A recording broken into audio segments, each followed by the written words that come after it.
আজকে আমরা তড়িৎ প্রবাহ ও রাসায়নিক বিক্রিয়া চ্যাপ্টারের শর্ট কোয়েশ্চেনগুলো একটু আলোচনা করব।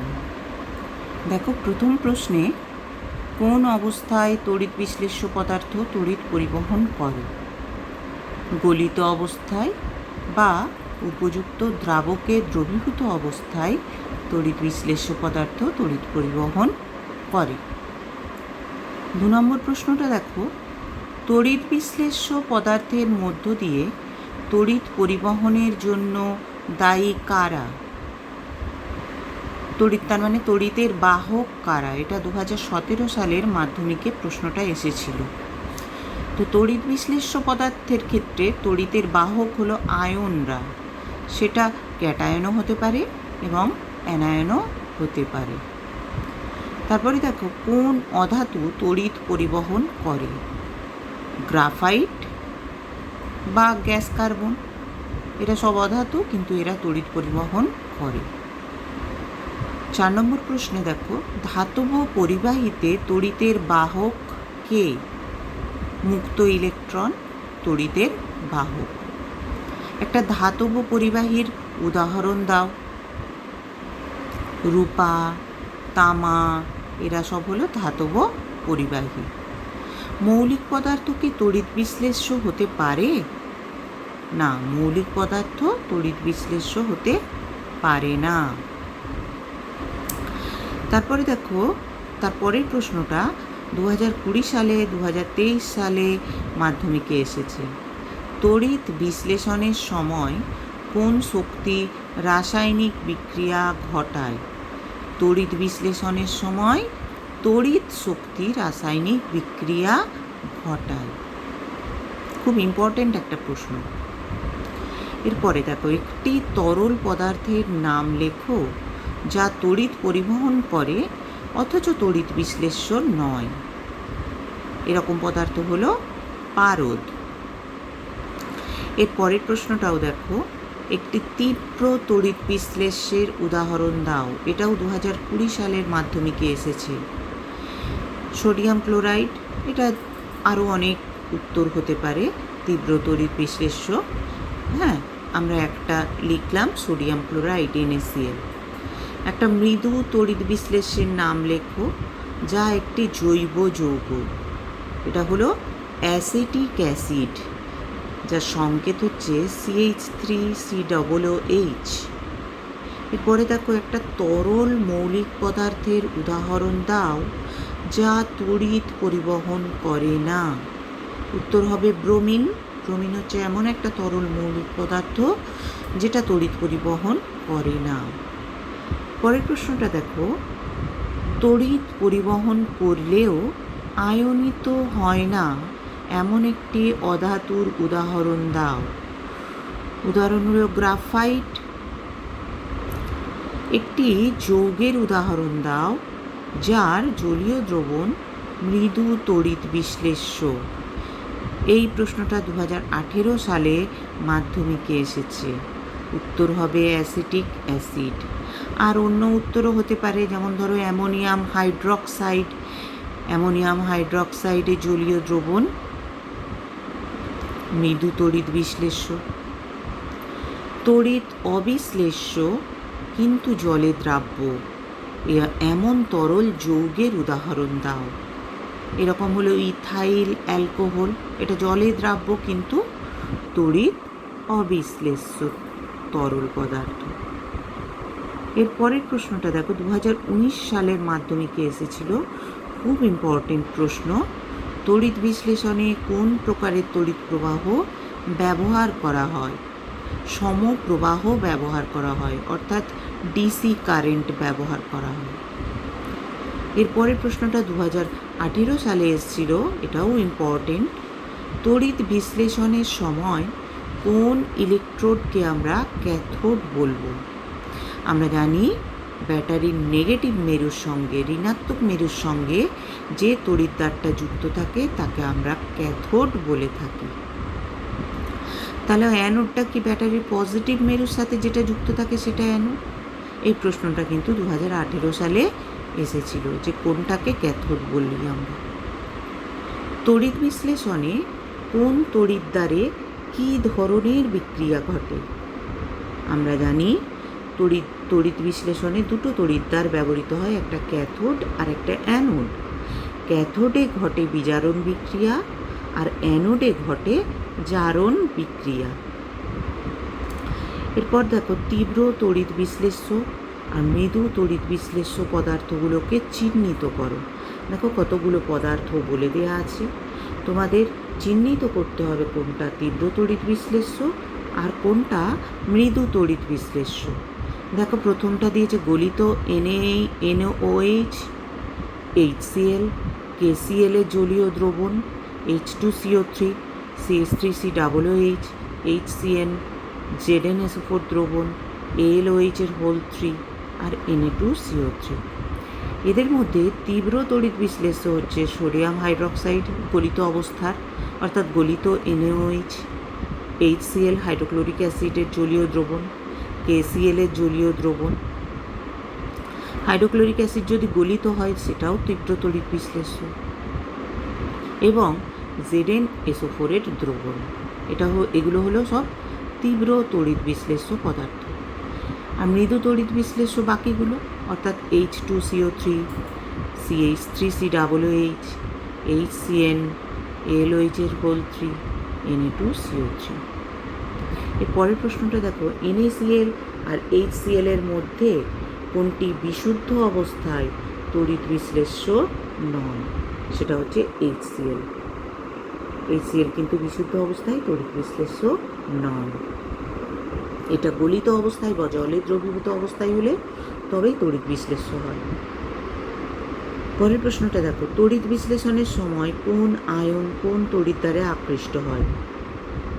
আমরা জানি আয়ন দু রকমের, পজিটিভ আয়ন মানে ক্যাটায়ন আর নেগেটিভ আয়ন মানে অ্যানায়ন। ক্যাটায়ন ক্যাথোডের দিকে আকৃষ্ট হয়, অ্যানায়ন অ্যানোডের দিকে আকৃষ্ট হয়। ভোল্টামিটার কি?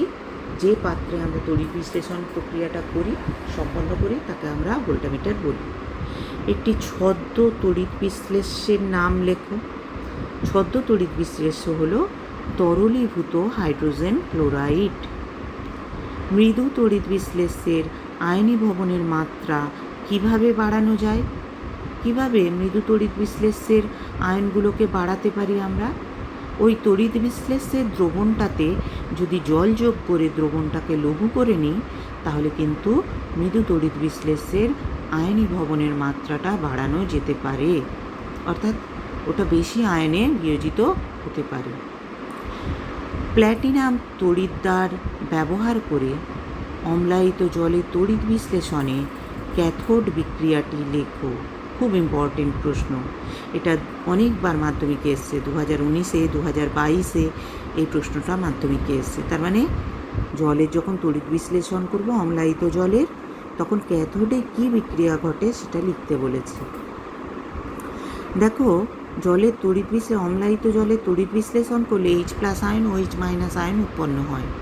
সেই H+ আয়নটা ক্যাথোডে যায়, গিয়ে একটা ইলেকট্রন গ্রহণ করে হাইড্রোজেন পরমাণুতে পরিণত হয়। ওই জন্য দেখো H+ + E = H।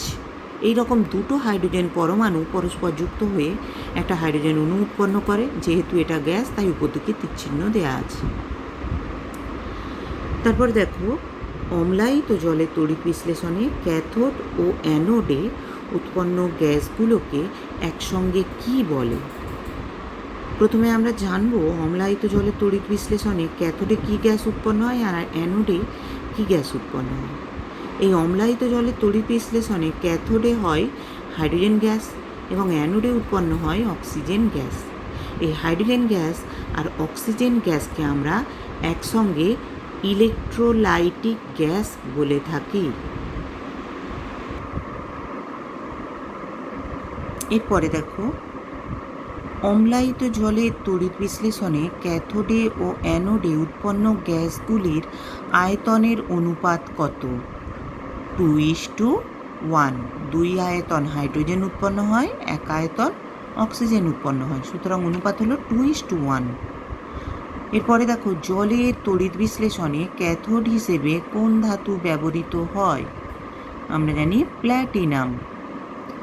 প্ল্যাটিনাম তড়িৎদ্বার ব্যবহার করে অম্লায়িত জলে তড়িৎ বিশ্লেষণে অ্যানোডের বিক্রিয়াটি লেখো। আমরা একটু আগে ক্যাথোডের বিক্রিয়াটা দেখলাম, এখন অ্যানোডে কী বিক্রিয়া হয় সেটা একটু দেখে নাও। অ্যানোডে হাইড্রক্সিল আয়নটা যায় OH মাইনাস আয়ন, সেখানে গিয়ে সেই ইলেকট্রন ত্যাগ করে OH মূলকে পরিণত হয়। এটা জারণ বিক্রিয়া। এরকম 4 অণু OH মূলক পরস্পর যুক্ত হয়ে 2 অণু জল এবং 1 অণু অক্সিজেন উৎপন্ন করে। জলের তড়িৎ বিশ্লেষণে ক্যাথোডে 11.2 লিটার গ্যাস উৎপন্ন হলো। একই চাপ ও উষ্ণতায় অ্যানোডে উৎপন্ন গ্যাসের আয়তন কত? আমরা একটু আগেই জেনেছি 2 আয়তন ক্যাথোডে গ্যাস উৎপন্ন হয়, হাইড্রোজেন উৎপন্ন হয়, আর অ্যানোডে 1 আয়তন অক্সিজেন উৎপন্ন হয়। তাহলে 2 আয়তন মানে যদি 11.2 হয়, তাহলে 1 আয়তন মানে 2 দিয়ে ভাগ করে দে, 5.6 লিটার হবে। তাহলে উত্তর হবে 5.6 লিটার। বিশুদ্ধ জল তড়িৎ পরিবহন করে না কেন? তার কারণ বিশুদ্ধ জলে H+ আয়ন বা OH মাইনাস আয়নের পরিমাণ অতি নগণ্য। দেখো, বিশুদ্ধ জলে অল্প পরিমাণ H2SO4 যোগ করলে উৎপন্ন দ্রবণের তড়িৎ পরিবাহিতা বিশুদ্ধ জলের থেকে বেশি হয় কেন? দেখো, বিশুদ্ধ জলে যদি আমরা অল্প পরিমাণ H2SO4 যোগ করি, তাহলে জলের বেশিরভাগই অণু বিয়োজিত হয়ে প্রচুর পরিমাণে H+ আয়ন আর OH মাইনাস আয়ন উৎপন্ন করে। ফলে আয়নের সংখ্যাটা বৃদ্ধি পায়, তার ফলে দ্রবণের তড়িৎ পরিবাহিতাটা বিশুদ্ধ জলের থেকে অনেক বেশি হয়। পরের প্রশ্নটা দেখো, গাঢ় NaCl এর জলীয় দ্রবণে তড়িৎ বিশ্লেষণে ক্যাথোডে ও অ্যানোডে কোন পদার্থ উৎপন্ন হয়? NaCl এর জলীয় দ্রবণে যদি তড়িৎ বিশ্লেষণ করা হয়, তাহলে ক্যাথোডে সোডিয়াম এবং অ্যানোডে ক্লোরিন গ্যাস উৎপন্ন হয়। NaCl এর জলীয় দ্রবণের তড়িৎ বিশ্লেষণে ভোল্টামিটারে প্রাপ্ত দ্রবণের মধ্যে কি অবশেষ থাকে? NaOH এর দ্রবণ অবশেষ রূপে থাকে। এর পরের প্রশ্নটা দেখো, OH মাইনাস ও Na+ আয়নের মধ্যে কোনটি অ্যানোডে মুক্ত হবে? OH মাইনাস আয়নটা অ্যানোডে মুক্ত হবে। এরপরে দেখো, Cu2+ ও H+ আয়ন দুটির মধ্যে কোনটির ক্যাথোডে মুক্তির প্রবণতা বেশি? Cu2+ আয়নের ক্যাথোডে মুক্তির প্রবণতা বেশি। এরপরে দেখো, কপার সালফেটের জলীয় দ্রবণে কি কি আয়ন থাকে? Cu2+ আয়ন থাকে, SO4 আয়ন থাকে, H+ আয়ন থাকে এবং OH মাইনাস আয়ন থাকে। এরপরের প্রশ্নটা দেখো, 2017 সালের মাধ্যমিকে এসছে। Cu তড়িৎদ্বার ব্যবহার করে CuSO4 এর জলীয় দ্রবণের তড়িৎ বিশ্লেষণে কোন আয়ন ক্যাথোডের দিকে ধাবিত হয়? উত্তর হবে Cu2+ আয়ন। এর পরের প্রশ্নটা 2022 সালে মাধ্যমিকে এসছে। Cu ইলেকট্রোড ব্যবহার করে CuSO4 এর জলীয় দ্রবণের তড়িৎ বিশ্লেষণে ক্যাথোডে এবং অ্যানোডে সংগঠিত বিক্রিয়াগুলি লেখো। তাহলে ক্যাথোডে কি বিক্রিয়া হয়? ক্যাথোডে Cu2+ আয়নগুলো যায়, গিয়ে 2টো ইলেকট্রন গ্রহণ করে Cu পরমাণুতে পরিণত হয় এবং অ্যানোডটা Cu ধাতু দিয়ে তৈরি হয়। কপার তড়িৎদ্বার ব্যবহার করা হয়। সেই কপার তড়িৎদ্বার থেকে 2টো ইলেকট্রন বর্জন করে সেটা Cu2+ আয়নে পরিণত হয়। এর পরের প্রশ্নটাও 2022-এর মাধ্যমিকে এসছে। এগুলো খুব ইম্পর্টেন্ট প্রশ্ন, তোমরা কিন্তু খুব মনোযোগ সহকারে এগুলো কিন্তু মুখস্থ করে নেবে। তড়িৎ বিশ্লেষণ পদ্ধতিতে অশুদ্ধ কপার ধাতুর পরিশোধনে অ্যানোড হিসেবে কী ধাতু ব্যবহৃত হয়? অবিশুদ্ধ কপার ব্যবহৃত হয়। এর পরেরটা 2023-এর মাধ্যমিকে এসছে। তড়িৎ বিশ্লেষণ পদ্ধতিতে অশুদ্ধ কপার ধাতুর পরিশোধনে কোন তড়িৎদ্বারের ভর বৃদ্ধি পায়? আমরা এটা সকলেই জানি যে তড়িৎ বিশ্লেষণে ক্যাথোডের ভর বৃদ্ধি পায় আর অ্যানোডের ক্ষেত্রে ভর হ্রাস পায়। তাহলে এখানে কোন তড়িৎদ্বারের ভর বৃদ্ধি পায় চেয়েছে? উত্তর হবে ক্যাথোডের। এর পরের প্রশ্নটা দেখো, এটাও 2023 সালের মাধ্যমিকে এসছে।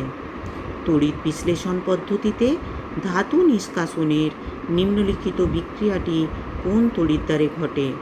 m⁴n প্লাস n ইন্টু ই, উভমুখী তীরচিহ্ন, উৎপন্ন হচ্ছে m, যেখানে mটা হলো ধাতু। তাহলে আমরা দেখতে পাচ্ছি ইলেকট্রন গ্রহণ করছে, তার মানে বিজারণ হচ্ছে। সুতরাং আমরা জানি ক্যাথোডে বিজারণ ঘটে, তার মানে এই বিক্রিয়াটা ক্যাথোডে ঘটছে। পরের প্রশ্নটা দেখো, কপার তড়িৎদ্বার ব্যবহার করে কপার সালফেট দ্রবণের তড়িৎ বিশ্লেষণে কপার সালফেটের গাঢ়ত্বের কীরূপ পরিবর্তন ঘটে, আর দ্রবণের বর্ণেরই বা কী পরিবর্তন ঘটে? দেখো, কপার তড়িৎদ্বার ব্যবহার করে যদি কপার সালফেটের তড়িৎ বিশ্লেষণ করা হয়, তাহলে কপার সালফেটের গাঢ়ত্বের কোনো পরিবর্তন হবে না, অর্থাৎ দ্রবণের গাঢ়ত্ব অপরিবর্তিত থাকে, এবং দ্রবণের যে নীল বর্ণ সেটাও অপরিবর্তিত থাকে। তাহলে আজ এত পর্যন্তই আমরা করলাম। পরের দিন আমরা এই চ্যাপ্টারের বাকি যে শর্ট কোয়েশ্চেন ওগুলো নিয়ে আলোচনা করব।